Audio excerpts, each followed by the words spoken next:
So we're presenting on the Boston Massacre, and we're group 1. The Boston Massacre was the killing of 5 colonists by British regulars on March 5, 1770, due to the culmination of tensions in the American colonies that had been growing since royal troops first appeared in Massachusetts in October 1768 to enforce the heavy tax burden imposed by the Townshend Acts. The massacre trials ended quietly, and several articles were written during December 1770, one of which that accused the soldiers of escaping with blood on their hands. Kilroy and Montgomery faced the death penalty at the sentencing on December 14, 1770.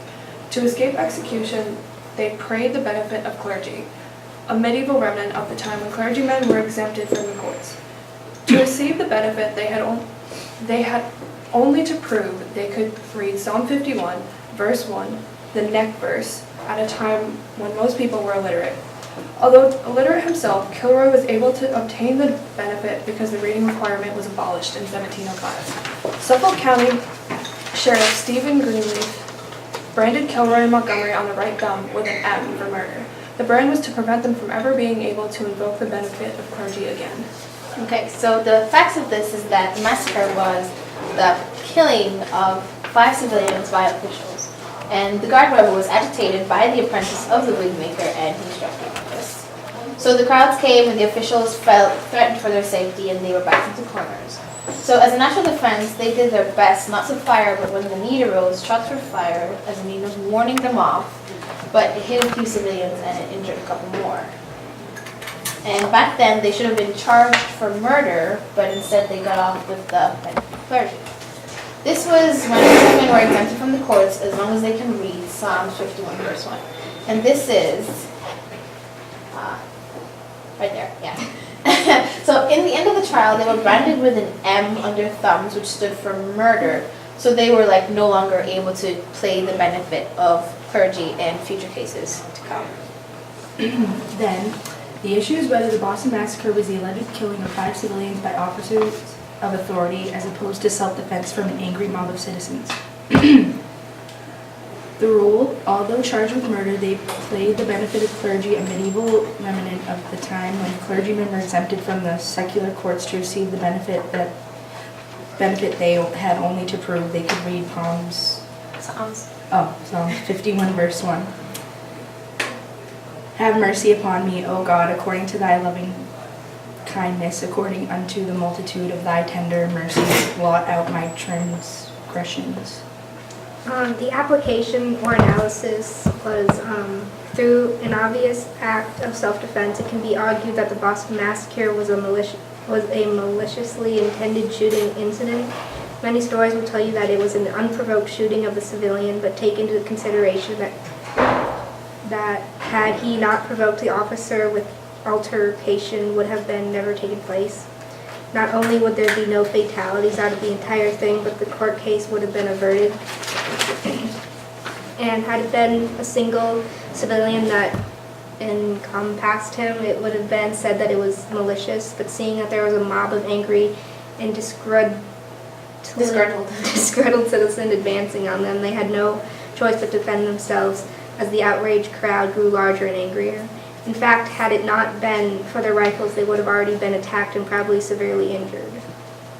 So as our conclusion, we have decided that the British official was defending himself from an angry mob of disgruntled civilians. Now, our Iraq Now.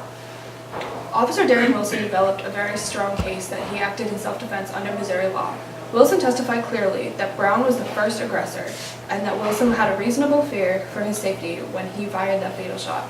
Indeed, under Missouri law, the state would have had the burden at a trial of disproving Wilson's version beyond a reasonable doubt.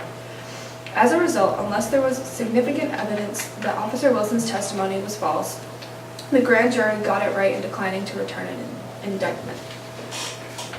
The issue is whether Officer Wilson shot with intent to kill Mr. Brown, or was it an act of self-defense against an aggressive encounter.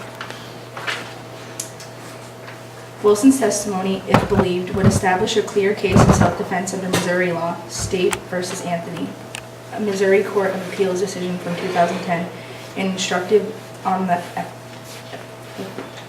can't say that, as bad as that is,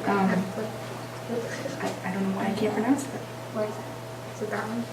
Yes. Oh, applicable law.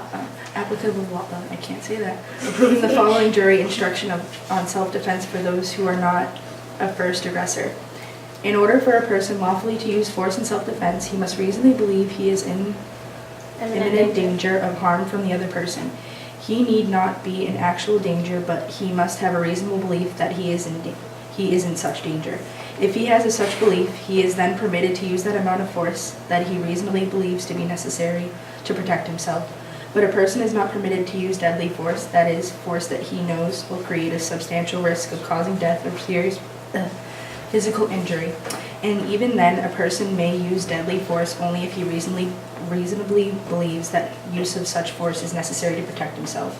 Okay, so to this day, we still have officers having altercations with civilians, and it can be seen as malicious intended killings, but once the situation is understood, it evokes different concepts, like it was a manner of self-defense. One such example is Officer Wilson and Mr. Brown. And Officer Wilson was given no choice but to defend himself when faced with the aggressive and dangerous behavior of Mr. Brown. So how self-defense works is, if the testimony is to be believed and it wishes to establish a clear line of self-defense, the victim must believe that he or she is in imminent danger or harm of the next person. He need not be in any actual danger, but he must believe that he is in such danger. Once this belief has been established, then he's permitted to use that amount of force that he or she reasonably believes to be necessary to protect himself. However, he is not permitted to use deadly force, that is, force that he knows will create a substantial risk of causing death or serious physical injury, unless he reasonably believes that this is absolutely necessary to protect himself.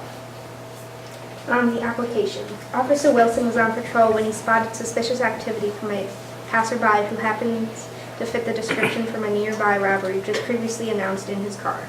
Upon calmly approaching the suspect, he was greeted with an aggressive demeanor and threatening responses, which in any case would cause one to proceed with caution.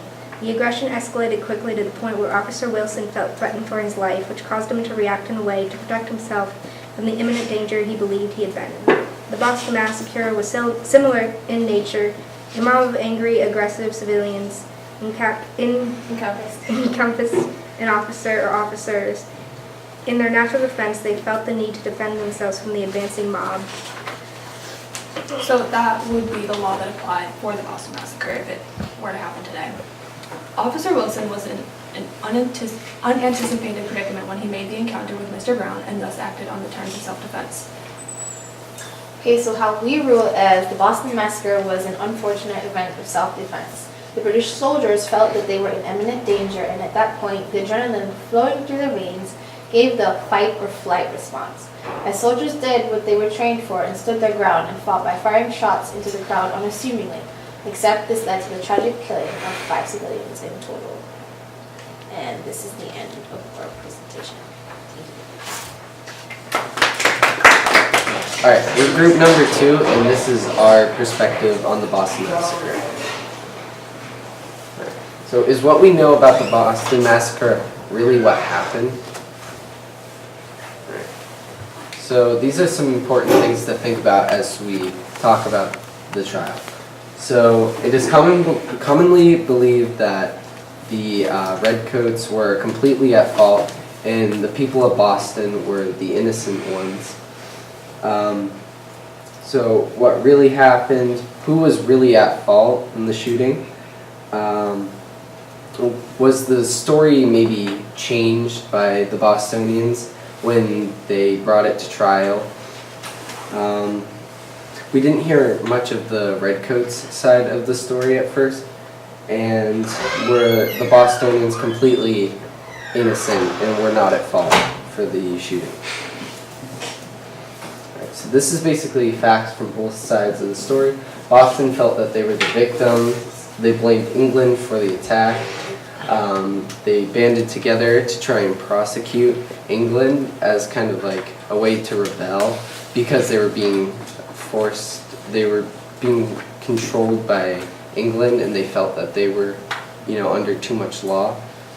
And the Redcoats, they didn't feel they were completely at fault. They felt like they were just acting in their own right and in self-defense, and were trying to stand their ground. And yeah, most of the information was told by one side of the story. I mean, one side. Alright, so this is basically the information that was believed then. So the information that was believed back then during the time when the Boston Massacre happened is that basically, like Liam said, that everyone in Massachusetts at the time thought that the Redcoats were guilty and just murdered a lot of civilians, and they just did it because they were colonists and they were Englishmen.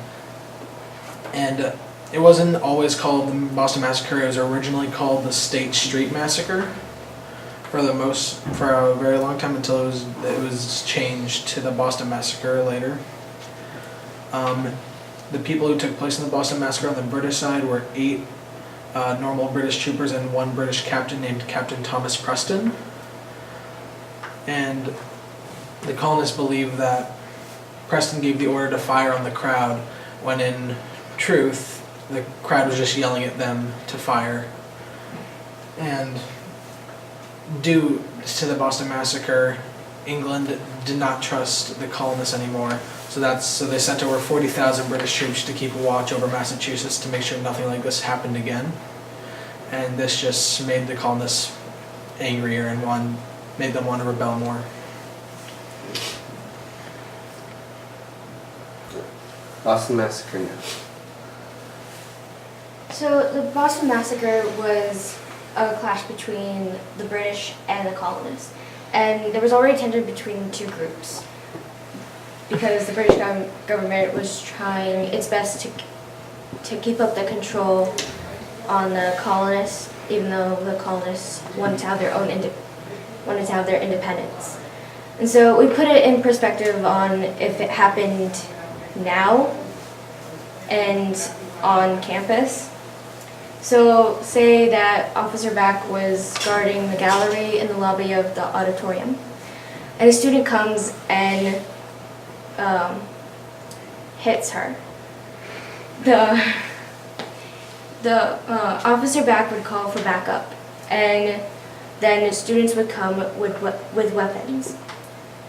And the officers feel that they were threatened by the increasing amount of students coming with weapons, that they decided to fire as a way of self-defense because they were threatened. And the students claimed that they were right and were completely innocent of anything. So finally, how do we feel on the Boston Massacre in a whole? So in the beginning, it was commonly believed that the colonists were innocent and England was at fault. But now that we have more information and more modern science that can, prove and disprove facts of the Boston Massacre, we can safely say that it was most likely an act of self-defense, and that the colonists were kind of, antagonizing the situation, and we just feel like they were kind of wrongly prosecuted at first. Any of you guys have anything else to say? I feel the same way, where it was the British soldiers, they were just firing self-defense because the crowd was yelling at them and throwing stuff at them. So if I was a soldier there, I would have no choice but to fire. If there was like hundreds of people surrounding me and throwing stuff and like threatening, that's just self-defense. I also agree with them on saying that the British soldiers were acting in self-defense, because the Redcoats did not instigate the whole massacre. Colonists attacked one of the British soldiers, which led to the whole massacre occurring, because then a crowd came and tried to help the colonist who was hit, when really the British soldier was just trying to guard them.